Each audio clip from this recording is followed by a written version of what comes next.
Hey and welcome to Neverwinter with Aragon.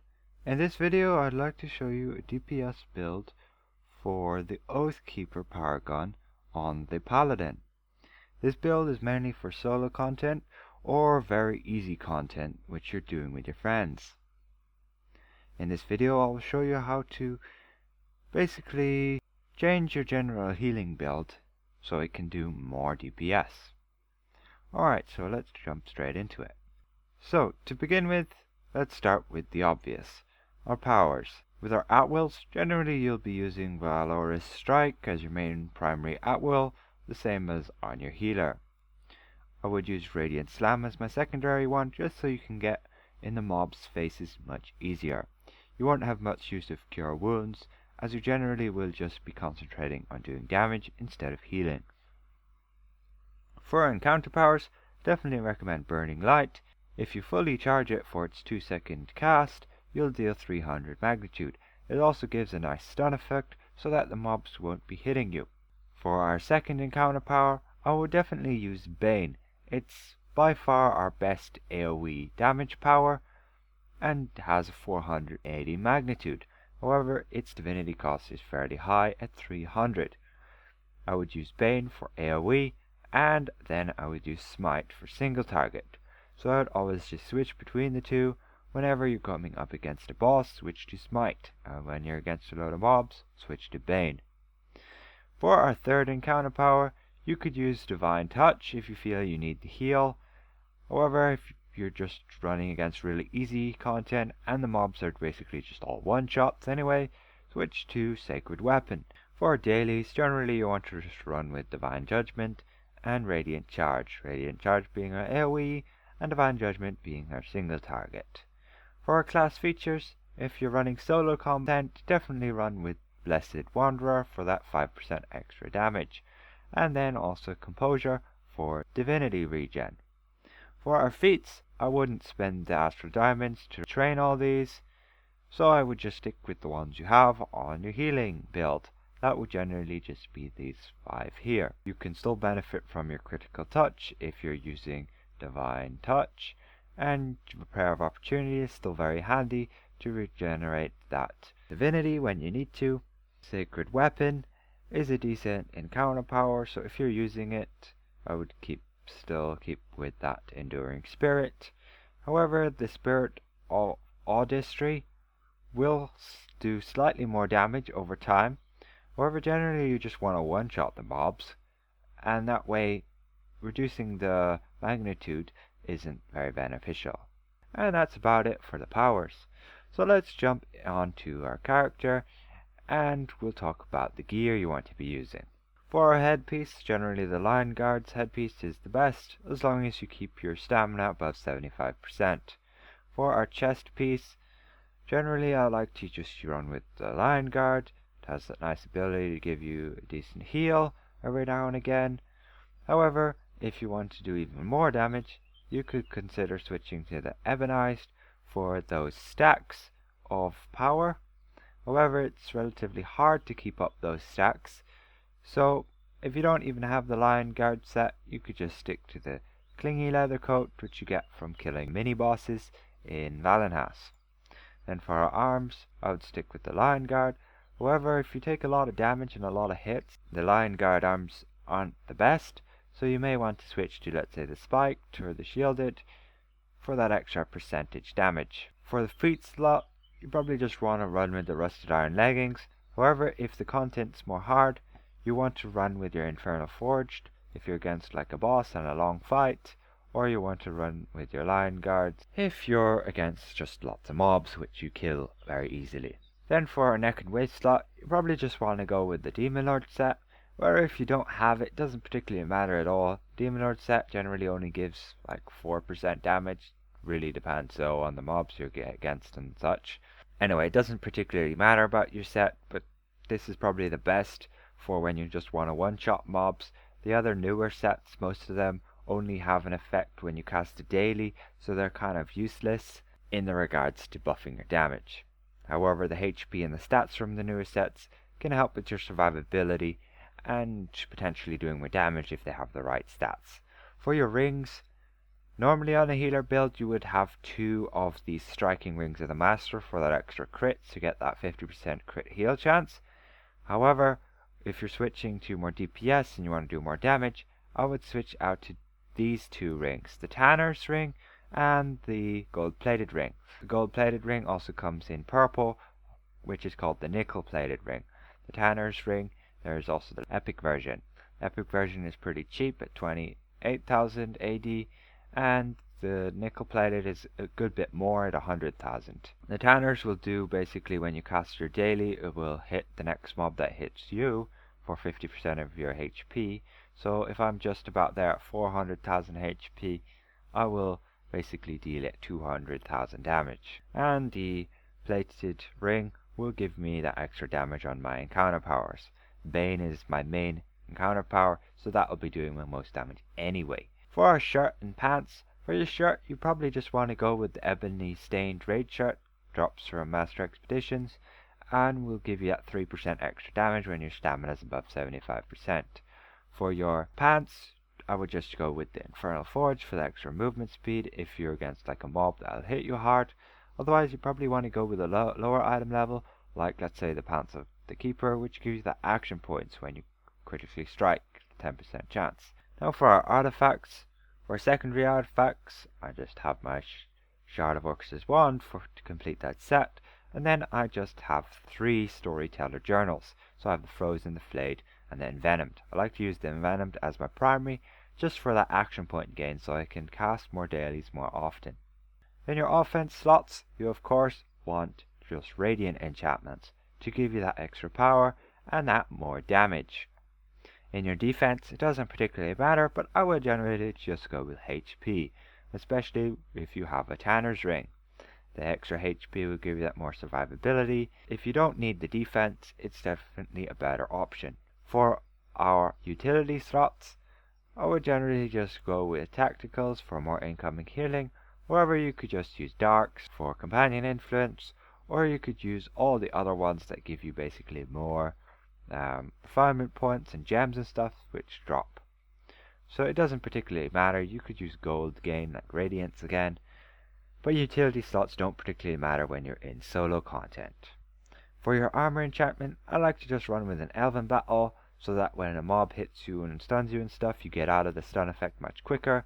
You also gain that extra stamina regen to keep up your stamina, so that you don't lose your Lion Guard helm, 5k power, or your raid shirt, 3% more damage. However, you could use whatever armor enchantment you have at your disposal.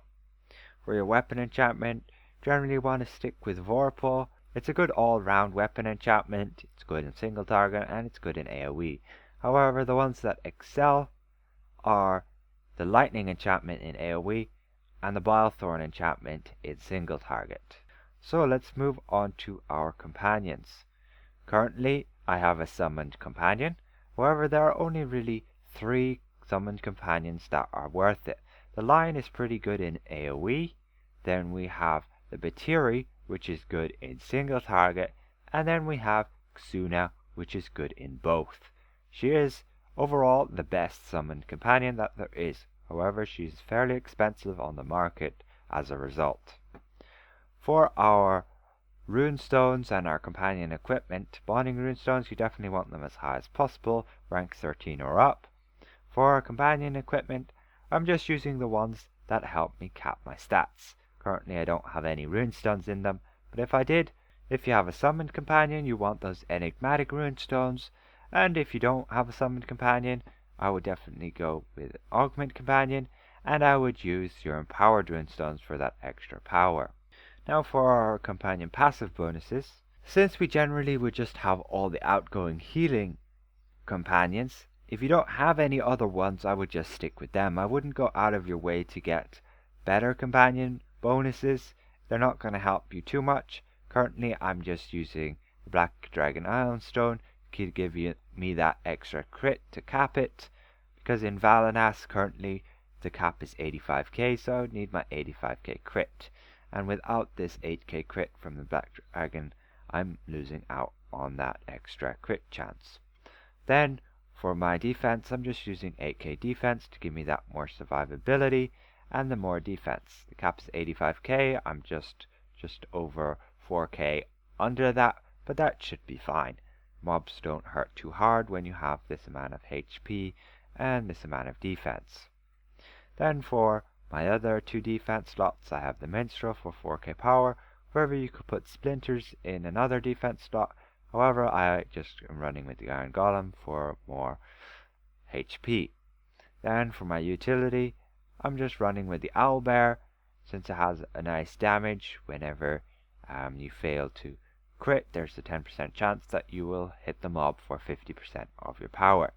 Another good one would be the Alpha Compy, however that's drastically expensive. Other than that, you could just stick with your outgoing healing companions. For our companion enhancement, generally Potent Precision is the best just for damage. However, if the mobs are hitting you a bit hard and need more of a heal over time, then Redemption is pretty decent for that. So now let's move on to our mounts. In our mount section, generally you'll just want to run with your whatever legendary mount you have here. However, the best combat power, I believe, for damage, just straight up AoE damage and single target damage, is probably the Crystalline Warhorse. Especially for us where we can't output as much DPS as an actual DPS would. Then for our equip power, I like to use Fast Striding if I'm in, let's say, content where you can't use your mount and you just want to move through it really quickly and you can just one-shot all the mobs as you go, then Fast Striding is kind of a nice utility. However, if you need more HP, I like to use my Stalwart, as it's the only legendary mount I have on this account. Other than that, it doesn't particularly matter. Dominant Force will give you that extra power and also that more damage. And of course you want your legendary movement for that extra mount speed to get through your zones and complete your quests faster. Now for our the stable with our mount insignia bonuses, I like to use Barbarian's Revelry for a heal when I critically strike. I like to use Oppressor's Reprieve so that I get a heal when I'm stunned, knocked, or immobilized. And then of course I like to use Gladiator's Gall for the extra movement speed. Having 3 of them here gives me a total of 17.5 extra movement speed. It's nice. However, you could drop one of them and you'd only lose 2.5% movement speed. The first one gives you 10%, the next one 5, and the next one 2.5. For the insignias themselves, generally you want to just go with Dominance and Brutality for power. More power, more damage. However, if you don't have Dominance or Brutality, you probably just want to go with Fortitude and Prosperity for that extra HP. Now let's jump onto Boons. For Boons, you generally just want to take all the power ones and all the HP ones. And of course, you definitely want to take Marathon Runner for 12% extra movement speed, and you want to take Simple Support for that extra companion influence.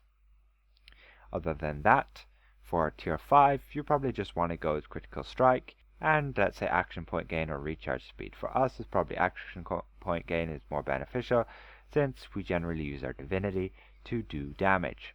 For our Master Boon, it doesn't particularly matter, but I would probably just go with Bloodlust for that teeny bit of extra damage. However, I can't be bothered training out any of my boons, so I currently still have Blessed Touch as my tier 5, and I currently have Blessed Advantage as my Master Boon. For a Guild Stronghold, you want your Power Boon. However, the Crit Severity Boon is also pretty decent.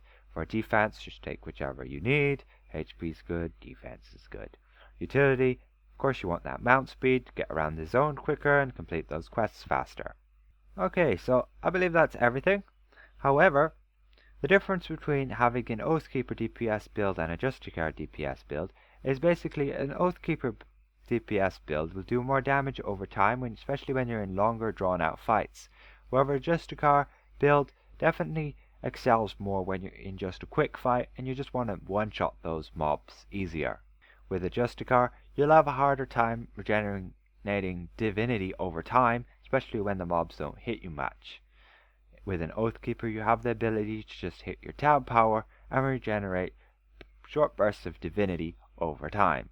So I gathered together a group of mobs here. You can see they're all beating on me. I hold down my Q and hold down my Burning Light. It casts, and you can see there I nearly just one-shot them all. If I go to other groups of mobs, you can see how fairly easy it is to kill the mobs just with this loadout. It's like 1 or 2 shots depending if you crit or not. If you have one dude with more HP, you could just use Divine Judgment to finish them off just like that.